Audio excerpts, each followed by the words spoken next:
Welcome back to the Ed Morrissey Show podcast. I am very honored today to be speaking with Mr. Robert Joseph, who's a senior scholar at the National Institute for Public Policy. He was the Undersecretary of State for Arms Control and International Security in the George W. Bush administration from 2005 to 2007. Obviously, very keyed into what is happening with Iran. And we're going to talk about Iran, what led up to this, what may come out of this, and where, who the players are that may emerge to stabilize and hopefully liberate the Iranian people. And Mr. Joseph, again, thank you so much for spending some time with me today. Thank you for having me. Well, interesting days, right? I mean, this is, we have been dealing with Iran for 47 years, almost 47 years, ever since the kidnapping of American diplomats in November 1979. And look, I mean, I was a teenager at the time, but that was a formative moment for me in terms of my outlook on American foreign policy, as I think it was for many people in my generation. It was a shock. And we have been doing, I think, just about everything else other than what we're doing right now for 46 plus years since then. Was this the right moment to try to change things? Would the regime have ever changed through any other means? Well, I think you're right. The regime has been at war with the United States since its inception, since 1979. It has murdered literally thousands of Americans, starting in 79 into the early 80s with Beirut and the bombing, both of the embassy and of the barracks, and then much later in Iraq and Afghanistan, when the IEDs produced by Iran killed thousands of our forces. It was one of the major contributing factors to our losses over those years. I, from my experience, concluded long ago that murder and violence are in the DNA of this regime, and it's not going to stop. Also in the DNA of this regime is the quest for nuclear weapons. Right. And here we've had failed negotiations going back almost 3 decades. And it is very clear that the policies of the past, the appeasement policies, the belief that we can negotiate an agreement that would end this regime's quest for a nuclear weapon, that has been proved to be a fallacy. And the regime was at a point where they even apparently tried to coerce our negotiators by saying that they had enough 60% enriched uranium for 11 nuclear weapons. Right. So I think this notion of imminence is answered in that way, because it's only a small step and a very rapid step that can be measured in days, not weeks, to go from the 60% to enriched uranium. So I think the president was right in taking the action that he took. And remember, he set the military objectives very clearly: the end of their ballistic missile threat, the drone threat, the end of their support for terrorism, and we have achieved those military objectives. Now we are in that stage that is the most critical stage of a conflict, and that is, how does it end? Right. By the way, and I should mention this just so the people who are watching this interview and listening to this interview understand this. You are not just the Undersecretary of State for Arms Control and International Security. You were also the Special Envoy for Nuclear Non-Proliferation. So I think, Mr. Joseph, you know a couple things about the leap from 60% to fully weaponized, highly enriched uranium. And I want to make sure that people understand that we are really actually talking to an expert here, and somebody who's been on this case since we first discovered, I think, I want to say it was 2003, I think, when the Iranian nuclear weapons program was first exposed, and of course they were denying it. It may have been 2005. I'm trying to remember, but you were right in that. It was first exposed, the secret facilities at Isfahan and Natanz, in August of 2002 by the NCRI. And it was in 2003 that we had an NIE, a national intelligence estimate, that did confirm that the Iranians had begun this covert effort to build the facilities for the conversion of uranium and then to enrich uranium through centrifuges. Right. And so, again, more than 2 decades of knowledge of this. We're going to come back to the National Council of Resistance of Iran, the NCRI, in a moment when we start talking about what comes next. But yes, the NCRI is actually, and their allies within Iran are actually the source of much of the intelligence that we have received about not just the nuclear weapons program, is a big part of that, but also the intentions of the Iranian regime. And that's something to keep in mind when we come to what comes next. In this instance, though, just right now as we're doing this, you're seeing the military options, the war. I know President Trump yesterday was kind of joking around and saying, well, people don't like the word war, so we'll just call it a military operation. This is war. I don't think we need to mince words. And it's not an illegitimate war. This is a war that's been coming on for, again, close to 47 years. But the primary objective of this is to stop the process of weaponizing that uranium and the creation of nuclear weapons, which would have made this a much more difficult challenge had we waited for that to happen. Are we going to be able to prevent that in this militarily? I'll just put it this way. Just in your estimation, is it possible to prevent this militarily, given where the uranium's at, given where the facilities are at? Or is this really going to require a regime change to fully secure those materials and put an end to those programs? Well, the question is not one of capability, because I think there's no question when it comes to the capability of the men and women in uniform in harm's way serving the United States. They have done a tremendous job. They have achieved the objectives. I mean, they're continuing forward, but the fundamental military objectives have been achieved. The question is not capability as much as it is resolve.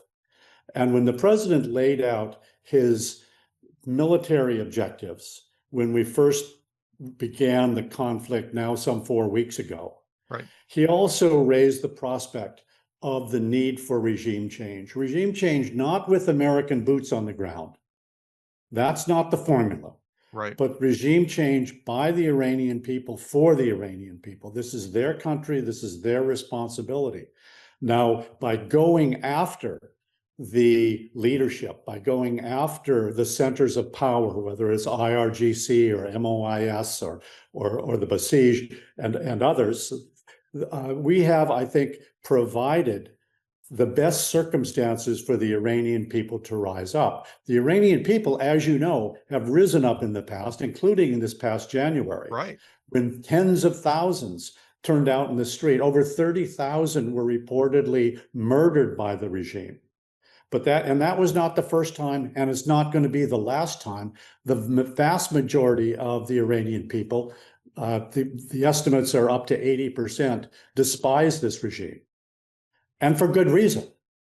This regime has treated them with nothing but brutality. They have stolen the national riches. I mean, this is a corrupt regime. I mean, they're in mullah's dressing. But they're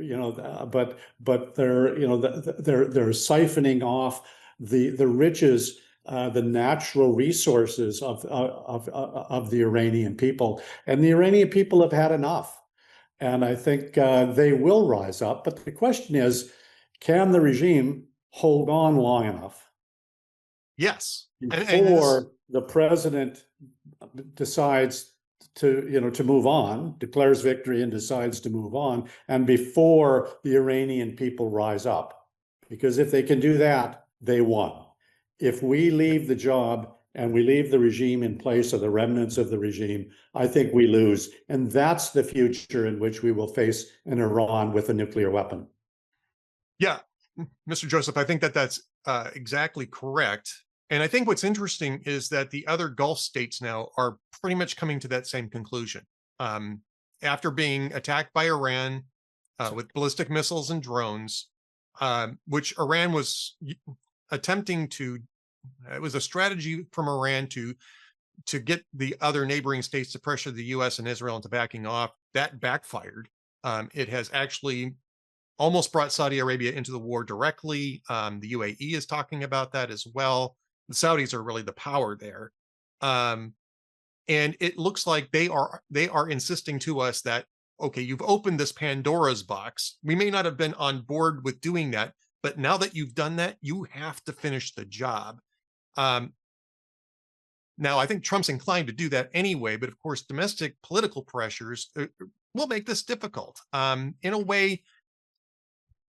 And I hesitate to use this analogy because it didn't turn out well, in a way that Congress and the political establishment did not do with Barack Obama in Libya. And the reason why I bring that up is because I know very well that you were part of the team that actually successfully denuclearized the Qaddafi regime in 2003, and on the basis of, mutual cooperation between Qaddafi and the United States, which Barack Obama and the EU pretty much blew up, hoping to get a popular uprising, ending up with the failed state. And I think the regime toppling, let me put it to you this way. I don't think you could get a worse situation than what we had prior to the military operation. I think we were really out of options at that point in time. And this was the only way that we could go. But it really does require regime change at this point of some kind, and even some sort of power struggle inside Iran for a short period of time may not necessarily be the worst case scenario compared to what we had, as opposed to what was going on in Libya, where we had a fairly cooperative dictator, at least, at the time that we imposed regime change from above, which succeeded, by the way. And, people say, well, you can't get regime change from above. Well, we kind of did 15 years ago in Libya, and just the outcome wasn't what we wanted. Well, the Libyans, of course, agreed to denuclearize, to end their program, and not just end their program, to allow us to sail a large ship in and put everything associated with the nuclear program, and, by the way, their longer range Scud missiles, onto our ship to bring it back to the United States. So I think that was the cleanest sort of example of denuclearization or counter or non-proliferation that you can find. Well, I think you're right. And that was a kudo to you. You were the chief negotiator for that arrangement. So I bring this up because I know that you were very much sort of the key person in that, and it was successful. Well, I was the negotiator, but let me tell you, it's first and foremost an intelligence success story. I mean, the intelligence community did an outstanding job in setting the table for the negotiations. And the negotiations, I mean, they were, they were, again, set well, not only by the intelligence community, but by the fact that we had sent 300,000 or more forces to the region to enforce Security Council resolutions about WMD in Iraq, if you remember. Yep. And Gaddafi really believed that he was going to be the next on the target list. And that made for a very compliant adversary on the other side, across the table. They were damned if they do and damned if they don't. And that's, as a negotiator, exactly where you want the other side to be. And I wish we could put the Iranians in that situation today. We may be moving in that direction, but again, it's patience and resolve. We have to have that resolve. And I think you're absolutely right about the Gulf states, because they realize that in a future in which even the remnants of this regime remain in power, they're going to be faced with a neighbor who, first of all, has a nuclear weapon, because have no doubt that is one of the lessons learned by the regime. Yes. If they had a nuclear weapon, they wouldn't be taking this beating. But the second lesson deals with their ability to disrupt international trade, to disrupt the world economy by cutting off the flow of oil. And that's a very powerful tool. That's the tool that they're using to put pressure, economic pressure and political pressure on the United States. I mean, if you think about it, President Trump has always been very pleased to talk about sort of the drop in oil prices and the price at the price of gas at the pump. as well as the rise of the stock market. Well, now you've got the reverse. You've got the fall of the stock market and the rise of gas prices, and it's months before the midterm. And the Iranian regime understands the potency, the power of their ability to to produce results or to produce pressure by cutting off the flow of oil. And we can't, I think, in the future accept a situation in which either one of those are true, having That's a nuclear right. weapon or having the ability to disrupt our economy. Yeah. Again, I think this is short-term thinking on the part of Iran because they're basically demonstrating the need for the total destruction of the regime. Now, well, we'll see if they get away with it. I suspect not. I mean, after listening to today's briefing, I think that and of course, what's being said by the other Gulf states, Israel certainly has a vote in this as well, because they might, they may not want to just simply take the Iranian regime's word for it, as it were. You think? Yeah. I think that this is a one and done for them. They want to see this all the way through. The Gulf states now want to see this all the way through, and I think that's going to have a lot of impact on Donald Trump's thinking. The other thing I think too, and I agree with you. I think this is outside, of course, maybe it's a little bit more outside your portfolio, but I'll just mention it, is I think that Donald Trump is not really convinced that Republicans are going to do very well in the midterms anyway. And this is his last opportunity basically to change the world in the way that he sees fit. And that the long-term electoral consequences of a, several week war may really not be weighing on his mind as much as the necessity of the outcome, which would be a good thing. It would be an unusual thing in politics, but it'd be a good thing. Yeah. And just think of his legacy. Exactly. I mean, the legacy of having ended the mullahs regime, 47 years of religious dictatorship. And not only a dictatorship, but a dictatorship that was at war with the great Satan. Yep. It would be a monumental achievement alongside of Venezuela, and let's hope Cuba is next. Yep. Hopefully they just decide to go peacefully into that regime goes peacefully into the night. We don't necessarily need to do what we're doing to Iran because they're not a threat to us in that way. Well, let's get back to what happens. Let's say the regime collapses, and right now it's kind of looking like we're seeing some of that. And the NCRI probably has some interesting. Maybe you've got some insight that you can tell us from the NCRI's sources on this. But there was some sort of statement today that the IRGC is now going to draft 12-year-olds or allow 12-year-olds to enlist. That's a sign that you're dealing with a rank and file collapse. There's huge, massive vacuums in leadership now at several different levels in the IRGC and the besiege. The US and Israel have been careful not to go after targets in the civilian government, and I believe what you would call the regular army in Iran, which would be primarily, I would guess, infantry. And perhaps they're hoping that those are polls that will be willing to negotiate an end once the IRGC collapses. What do you see as the end game here? How does a collapse start? What's already happening within Iran based on the intelligence that the NCRI is seeing on this?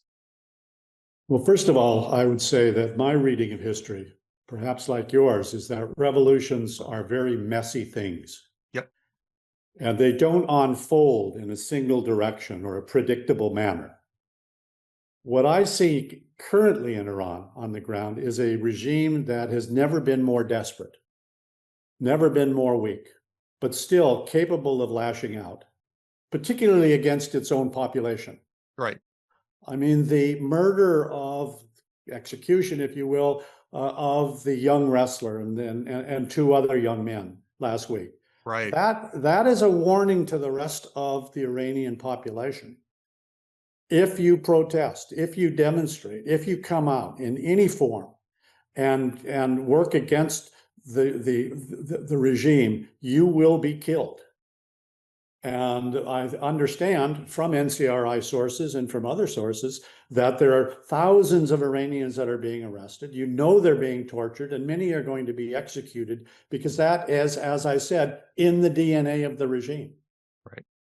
Yeah. So what you're seeing on the ground with regard to the resistance units, let's say, of the MEK, which is the major component of the NCRI, is pockets of resistance.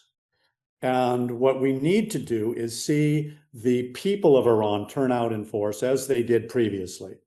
But, you know, if you got bombers overhead and the bombs are falling, that's probably going to be somewhat of a deterrent. Right. The brutality of the regime, because remember, the regime has the guns. Right. You know, and we're talking really about the IRGC in particular and the Basij. But you know, at the end of the day, it's up to the Iranian people. On the political front, you have the NCRI putting forth announcing a provisional government. A provisional government that will serve as a transition to a free and democratic state, a secular state, a non-nuclear state. The principles are all laid out in the 10-point plan that you may be familiar with. I was actually part of the with Ms. Rajabi. I was on the conference call where they were laying that out. I think that was last week, if I remember correctly. Yes. Terrific. Well, I think that's very powerful. I mean, you have others competing. You have the son of the Shah, for example, who is claiming that he has a great deal of support within Iran. There's no evidence to suggest that's right, but he's very good at self-promoting, and in Washington that matters. Well, yeah, self-promotion's pretty. I joke around about this podcast being all about shameless self-promotion too. So I mean, maybe I shouldn't entirely dismiss this. But yes, I mean, there's a symbolism there too that probably has at least a little weight.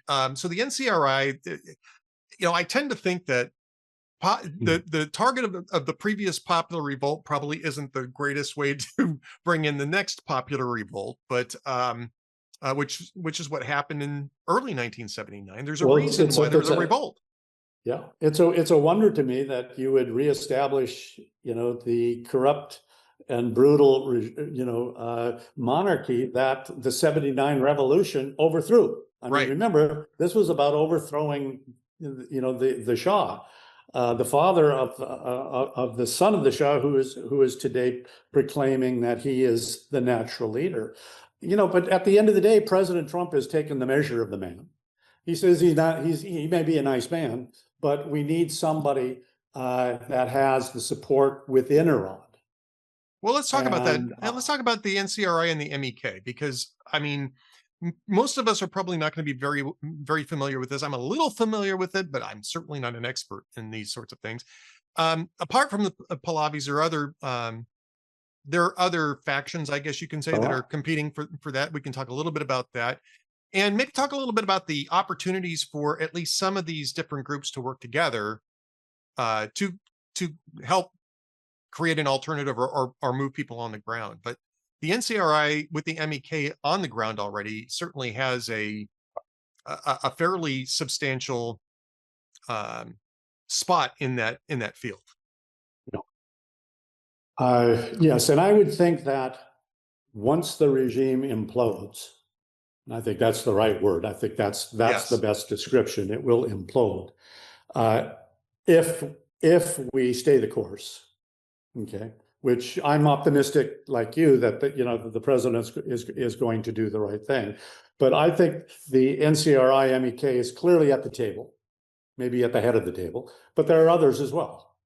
And there is the Council of Resistance, and that is a broad sort of coalition of resistance groups. Most importantly, I think in terms of what we're seeing in Iran, the NCRI does have representation with the Azeris and the other sort of ethnic nationalities. And, Iran is 90 million people, but it's a mosaic.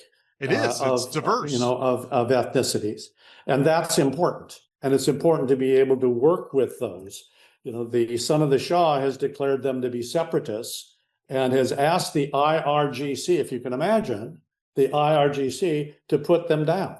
That's not how you get to the end goal that I think we want. And that end goal is a government that is going to support our national security interests. I mean, you mentioned my background. The reason that I became associated with NCRI and the whole issue of Iran, in terms of the regime and the need for regime change, is because I concluded a long time ago, way back in 2003, 2004, that as long as this regime exists, we're going to be challenged by it on the nuclear front. Right. And the only way we can solve the nuclear problem is by ending the regime. And the only way to end the regime is through the Iranian people and the promotion of human rights, the promotion of freedom, the promotion of democracy. This is how we win the battle. Let me ask you this, because I was on that conference call. It's a very interesting conference call. I've been on a few of these conference calls with the NCRI, and I've always found it to be an educational experience. One of the things that I was a little curious about, though, was their statement that we really don't want arms, we really don't want boots on the ground, we just want the West to stop appeasing the regime. And I certainly think that there's a huge amount of truth in that over the last 20 years or so. But I think appeasement has kind of ended, and I think it did sometime after the October 7th massacre. And I think we, especially when Trump came back into office, we started taking this incredibly seriously. Maybe a lot more seriously than Trump did in his first term. I think he was working up to it, but I don't think he got there. How does the NCRI see the ability to collapse a regime and to replace it with a secular republic in the way that the NCRI is framing this, without getting some sort of arms assistance, without getting some sort of other types of military / economic assistance? Well, I mean, I don't think they're excluding economic assistance, but I was curious as to that construct. It sounded to me like they were pretty sure this thing was just about to topple over at that point in time, and I was curious as to why. Well, we have a 30-year history. I mentioned the negotiations, Yep. in which the West, led by the United States in most cases, believed that we could negotiate with this regime, believed that we could have an agreement that would end their quest for nuclear weapons. And the method was appeasement. Instead of dropping bombs, we were sending cash over, but not the millions, but the billions. Yep. Okay. And what the regime would do is they would take these concessions, these resources that were provided through the policy of appeasement, and build their missiles and build their nuclear program and repress their own people. It had exactly sort of the opposite effect that we wanted to achieve. Now, President Trump sought a negotiated outcome before Epic Fury began. And he took a different position than the previous administrations. He didn't pursue appeasement. He said, we need an effective agreement. And the response was, no, we're going to continue enrichment. We're going to continue to hang on to our 60% enriched uranium. We're going to continue to move in the fashion that we have, which also included, by the way, and very few people talk about this, total stonewalling of the IAEA on the weaponization front. That's exactly right. And so this was the end of appeasement for now. But I am of the school that there's no learning in Washington. And this corollary of that is there's never an end to bad ideas. And I would anticipate that if we don't finish the job now, and we leave even the remnants of the regime in place, even the remnants, we're going to have a future administration that's going to go right back to, well, they're telling us they're not going to have a nuclear weapon. Okay, so for the 237th time, they told us that, but they've lied the first 236 times. So why would we, in God's name, believe it? But that's the nature of, well, that's the experience that I've observed over Well, and over. and so the NCRI is basically saying stay the course, is what they're saying with that. Don't let up. Don't go back to appeasement. I almost want to give you your own law, Joseph's law. There is no end to bad ideas in Washington, D.C. We might make that a thing after this interview. I know I've got to let you go. You've got another call coming up here in just a minute or two, but Robert Joseph, thank you so much for talking with us today. And I look forward to talking to you maybe in a free Iran at some point in time. That would be terrific. Thank you for having me, and very best to you. Best to you as well, sir.